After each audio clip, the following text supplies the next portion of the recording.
say congratulations. Work so hard, forgot how to vacation. Hello, ladies and gentlemen. This your boy Spyda, and this is not a happy video. This is just sad on what's going on in the world. My first time really seeing and hearing about this. I really don't want to talk too much though, but we're just gonna go on with the video. Breaking news, terror in Charlottesville. Chaos in the streets as a car plows into a crowd of people. Pools of blood all over the ground, people screaming. I've never seen such a horrific, blatant racist attack in my entire life. After clashes between white nationalists and counter-protesters, victims thrown in the air, one woman dead, others critically wounded. And it became a big doggone melee out here. The alleged driver arrested. What we're learning about the suspect this morning, was he fueled by hate? And fighting erupts on the streets of this American city, hate groups making Nazi salutes. Please go home and never come back. Skirmishing with counter-protesters, beating each other with clubs, kicking each other to the ground. This is a battleground right now. Police in riot gear out in full force. Get out of the park! Overnight, mourning two of their own. A police helicopter crashing. And this morning, President Trump under fire. We condemn in the strongest possible terms this egregious display of hatred, bigotry, and violence on many sides. Taking heat for what he did not say. Even members of his own party speaking out. The fallout this morning. From ABC News, live in New York, this is Good Morning America.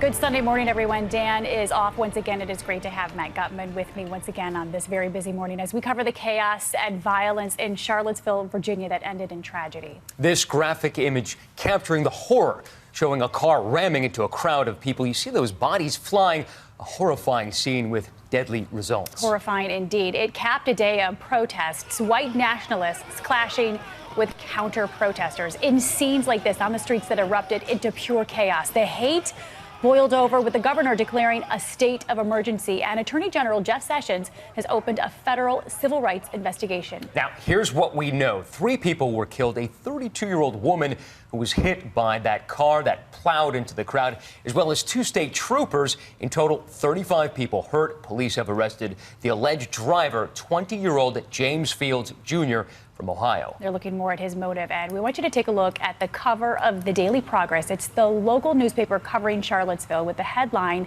"A Day of Death." And we have full team coverage of this story this morning, and we begin with Eva Pilgrim on the ground in Charlottesville. Good morning, Eva.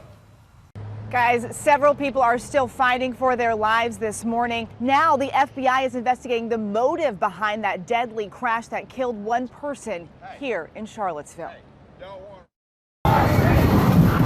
Panic and chaos, a car plowing through a crowd of people protesting against a white nationalist rally in Charlottesville. Go, go, go, go, go! This morning, the suspected driver, 20-year-old James Alex Fields Jr., is behind bars. Authorities say Fields, a registered Republican, lives in Maumee, Ohio, almost 8.5 hours away. His mother telling the AP she knew her son was traveling to Virginia for a rally. I didn't know it was white supremacists. I thought it had something to do with Trump. Trump's not a supremacist. This video showing Fields under arrest shortly after the crash. It happened just before 2 p.m. Counter-protesters marching through downtown sent scrambling. A car just plowed through hundreds of people downtown Charlottesville. Here you can see the silver 2010 Dodge Challenger barreling down the hill toward a sea of targets with little time to react, slamming to a stop only after it hit a van and another car. Blocked in, that car shifting in reverse, screeching back down the street to get away.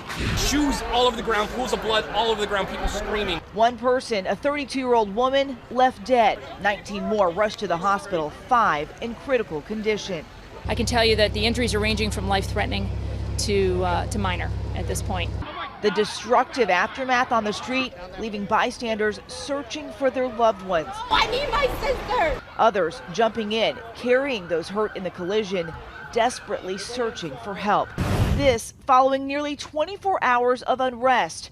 White lives matter! White lives matter! White nationalists stormed the University of Virginia's campus Friday night, protesting plans to remove a statue of Confederate General Robert E. Lee. Blood and soil! Blood and soil! The violence only escalating Saturday, chaos in the streets as demonstrators clashed with counter-protesters. The governor declaring a state of emergency. There is fighting happening in the streets. Police using pepper spray. Then the situation taking that deadly turn. You're still shaking. I am. Coming down. I saw the car coming down the hill, throwing bodies over top of it until the car cleared and saw the smashed windshield. That's going to stay with me for a while. And Fields was charged with second-degree murder as well as failing to stop at a deadly accident. He is being held without bond, guys. Thanks, Eva. It's chilling to think that the damage to that car was caused by human bodies. And I want to ask you, after almost 18 hours of continuous violence Friday into Saturday, last night, surprisingly quiet. Matt, it was quiet last night. Police were given extra powers and able to keep the peace. They were given the ability to enforce curfew, something they didn't need to do because it stayed. And that's the video, guys. I just wanted to talk before I leave. We need to stop the hatred. We really need to stop the hatred. It's a bigger picture than fucking race. It's a bigger picture. It's really a bigger picture. And it's crazy how we don't open up our eyes and see this shit. Like, it's nothing to do with race. This got something to do with money. Got something to do with controlling the world. And the fact that people don't realize and open up their eyes on what's really going on, I really don't be wanting to really talk about this situation. Because I know the people that's the higher power when I ain't really talking about the government. I'm talking about these bankers.